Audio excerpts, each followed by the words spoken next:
Assalamualaikum warahmatullahi wabarakatuh. Perkenalkan, nama saya Yumna Julistina dari kelas 12-2. Saya akan menjelaskan tentang tahapan respirasi aerob dan anaerob.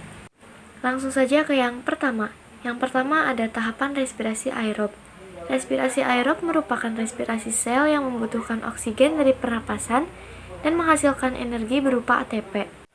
Reaksi kimianya adalah C6H12O6 ditambah 6O2 menjadi 6CO2 ditambah 6H2O ditambah 38 ATP. Tahapan respirasi aerob terbagi menjadi 4. Yang pertama ada glikolisis. Glikolisis adalah reaksi biokimia yang mengubah glukosa menjadi asam pirufat, ATP, dan NADH. Terjadi di sitoplasma. Persamaan reaksinya adalah glukosa ditambah 2 NAD ditambah 2 ADP menjadi 2 asam pirufat, ditambah 2 NADH, ditambah 2 ATP. Yang kedua ada dekarboksilasi oksidatif. Dekarboksilasi oksidatif adalah tahapan pembentukan CO2 melalui redoks dengan O2 sebagai penerima elektron. Terjadi di krista atau membran dalam mitokondria. Hasil akhirnya adalah asetil koenzim A, CO2, dan 2 NADH. Yang ketiga ada siklus Krebs.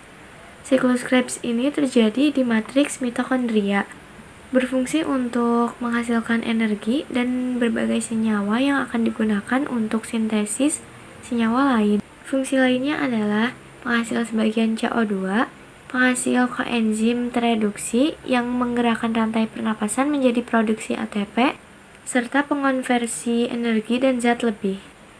Hasil akhirnya adalah 4CO2, 2 ATP, 6 NADH, dan 2 FADH. Dan yang keempat ada transport elektron. Transport elektron adalah reaksi pengubahan elektron yang ada di NADH dan FADH2 menjadi ATP. Terjadi di dalam mitokondria. ATP yang dihasilkan pada tahap ini adalah 2 ATP. Kemudian tahapan yang kedua adalah tahapan respirasi anaerob. Tahapan respirasi anaerob merupakan suatu proses penguraian karbohidrat menjadi senyawa lain tanpa bantuan oksigen. Fermentasi ini disebut juga dengan istilah fermentasi. Fermentasi anaerob terdiri dari fermentasi asam laktat dan fermentasi alkohol. Fermentasi asam laktat adalah fermentasi glukosa yang menghasilkan asam laktat. Terjadi di sel otot hewan dan manusia serta bakteri Lactobacillus sp yang digunakan sebagai pembuatan yogurt dan keju. Fermentasi asam laktat ini dimulai dengan glikolisis yang menghasilkan asam pirufat. Kemudian berlanjut dengan perubahan asam pirufat menjadi asam laktat. Pada fermentasi asam laktat, asam pirufat bereaksi secara langsung dengan NADH membentuk asam pirufat. Hasil akhirnya adalah 2 asam laktat ditambah 2 ATP ditambah 2 NADH. Selanjutnya ada fermentasi alkohol. Fermentasi alkohol adalah suatu proses perubahan gula menjadi energi seluler dengan menghasilkan etanol dan CO2.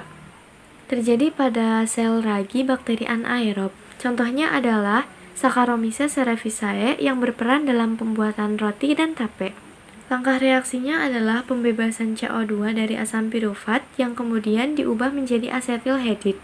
Asetilhedid direduksi oleh NADH dan menghasilkan etanol.